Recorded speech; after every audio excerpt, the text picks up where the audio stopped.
Good morning, I'm Taylor Wilson, and today is Saturday, January 25th, 2025. This is the Excerpt.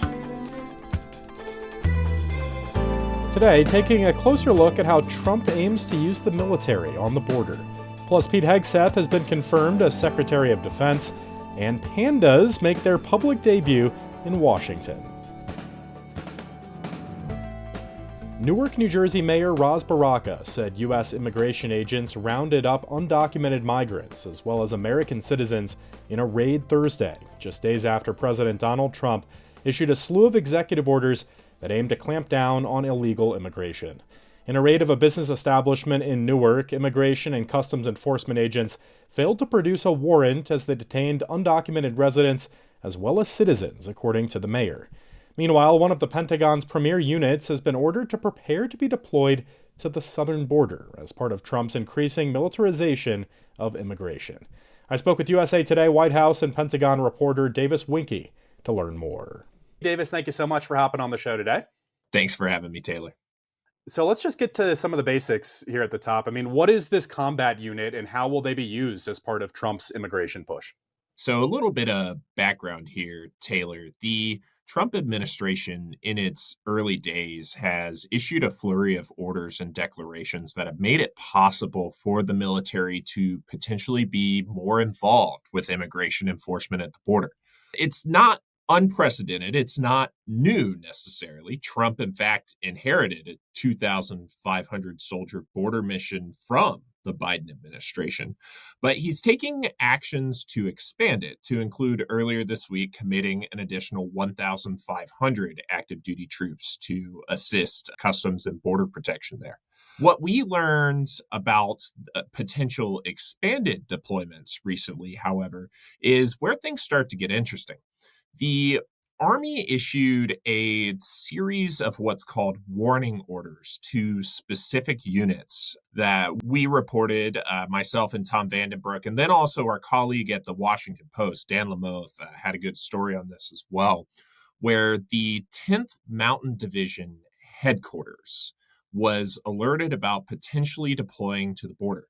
That's not guaranteed yet, but the fact that the conversation has started about it can help us potentially divine a little bit about the administration's intentions for this mission. Okay, good explainer there. I mean, just legally, Davis, I mean, what role can the military actually play when it comes to immigration enforcement? I mean, what is Trump really allowed to pull off here? What the military can do at the border depends on what kind of troops are there and the legal authority that they're acting under. There's two main types of military legal authorities. One of them is called Title 10. That's your active duty military. That's what you traditionally think of as like the Army, the Navy, the Air Force, the Marine Corps. Title 10 forces are not allowed to enforce domestic laws thanks to the Posse Comitatus Act of 1878. That was passed after Reconstruction because Southerners were mad that the Army had crushed the first Ku Klux Klan and protected Black voters, believe it or not. The Posse Comitatus Act is pretty strong and keeps active duty troops from being able to do like hands-on arrests per se. But active duty members, however, are and previously have supported Border Patrol or Customs and Border Protection through providing logistical support, flying helicopters for them, doing security camera monitoring or lookout jobs, doing intelligence analysis. That's what your active duty folks can do. That might change if the president were to invoke the Insurrection Act, which allows those troops to then take on a law enforcement role. But that hasn't happened to this point. There's also what's called Title 32 forces, which is when your National Guard service members remain under their state's control, but the feds are paying the bill. Those military service members are able to directly enforce domestic laws because legally speaking, they're acting in their capacity as state militia members rather than as federal military members.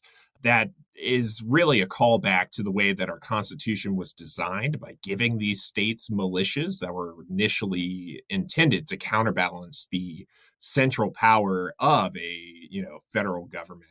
But nowadays, the National Guard is really a part-time but highly professional fighting force that just has to wear two different hats depending on who's paying the bill or who's calling the shots.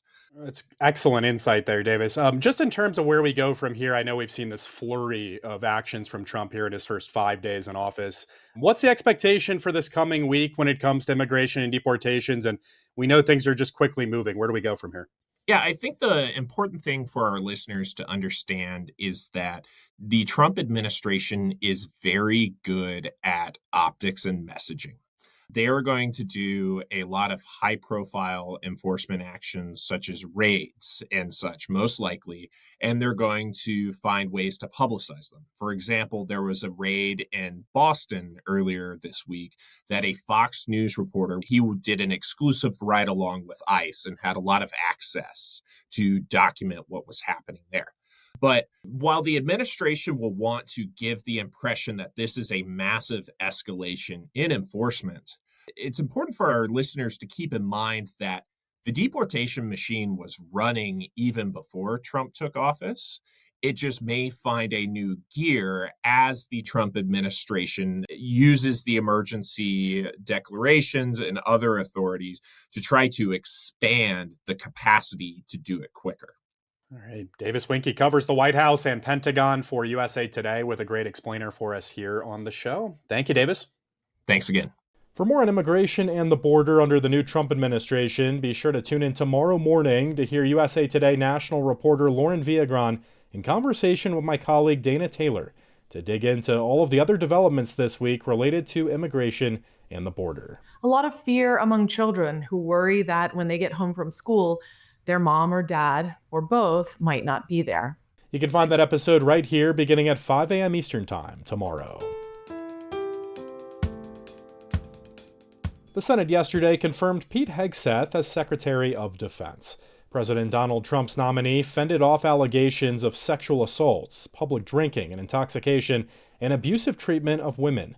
A former Fox News host and military veteran, Hegseth secured support from all but 3 Republicans to win confirmation with a 51-50 vote, with Vice President J.D. Vance breaking the tie. Hegseth will now take charge of the nation's largest government agency with 3 million service members and civilians and an $850 billion budget under the Pentagon's authority.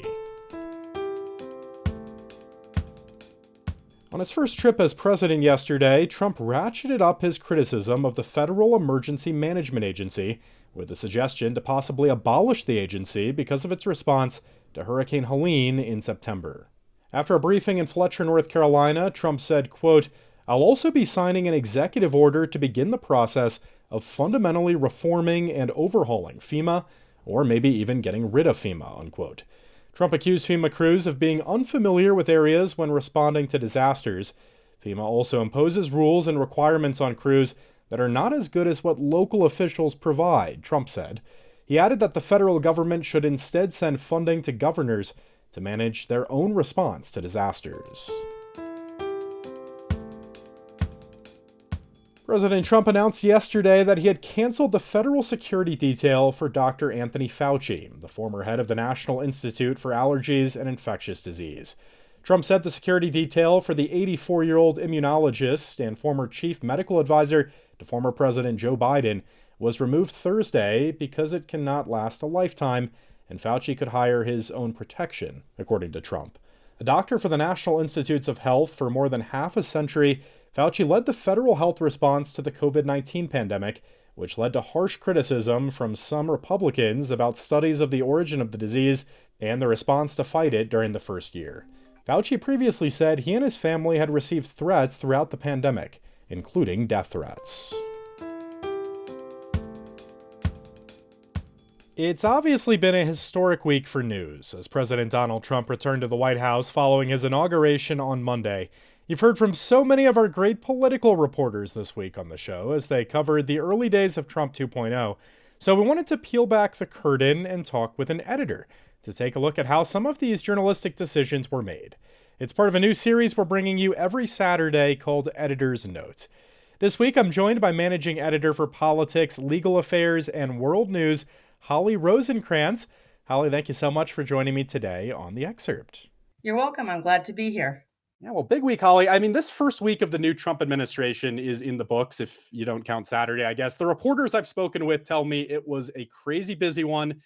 I'm just curious what it's been like from an editorial perspective. And I guess, Holly, how would you say this administration differs from other presidential first weeks?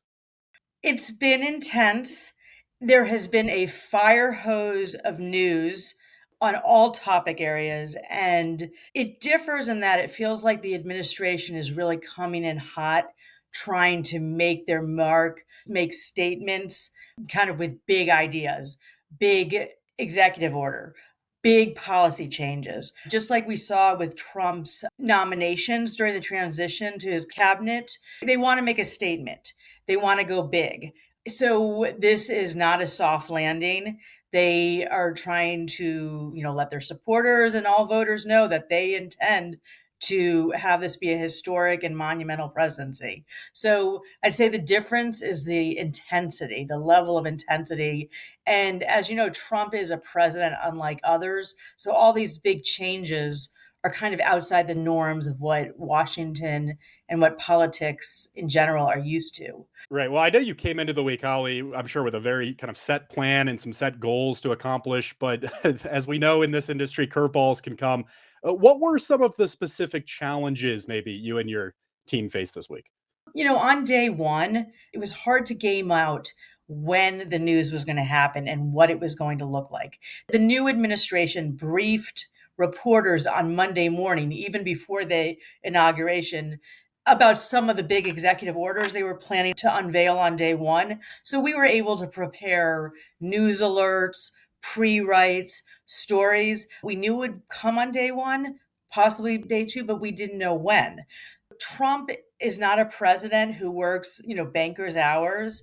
He likes to do things in the evening and late. So we thought everything would happen by the time he went to the inaugural balls. We said that's our deadline, but it didn't work that way. The executive orders were being rolled out well into the night.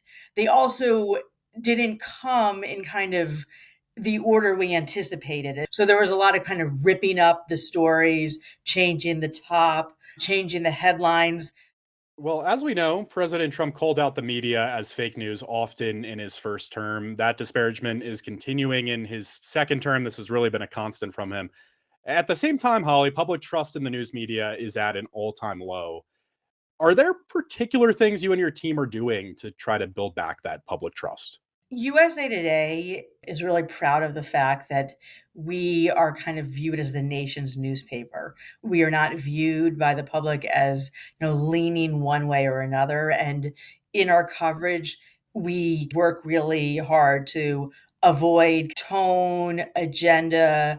We really rely on our audience trusting us. So that means sometimes avoiding loaded adjectives and adverbs in favor of kind of more straightforward nouns and verbs, avoiding speculation. We have very strict sourcing policy, which is stricter than a lot of our competitors for unnamed sources. In general, we're just very fact forward. We avoid a lot of expert said stories because, experts come from a political spectrum as well. We're really fact-based news. A lot of political enterprise reporting depends on access, but based on what we saw this last week and certainly in the previous Trump administration, that kind of access is rare. Reporter favoritism was a challenge during Trump's first administration. Holly, how can USA Today reporters ensure they're in the room, so to speak, without compromising their integrity? Some of it starts with the relationships that began during the campaign. One of our top Trump reporters came from a Florida paper. So he has relationships built up with the Trump campaign. And it's obviously a challenge. Like you want access, but you don't want to be in the tank for the person you're covering. I know this sounds naive, but the best way is to kind of demonstrate good work. So, the main thing that the challenge before us is to kind of farm all our reporters out to their different subject areas and just build relationships with the policymakers, the people behind the scenes. It won't be easy, obviously, but that's the challenge ahead of us. Fascinating next 4 years. USA Today managing editor for politics, legal affairs, and world news, Holly Rosenkrantz, joining us here on the show. Thank you, Holly. You're welcome. Bao Li and Xing Bao, the latest pandas loaned by China as part of its decades-long panda diplomacy program, made their public debut yesterday at the Smithsonian's National Zoo in Washington. The 3-year-old pandas arrived in Washington in October after a 19-hour flight aboard the so-called FedEx Panda Express from Chengdu in China's Sichuan province.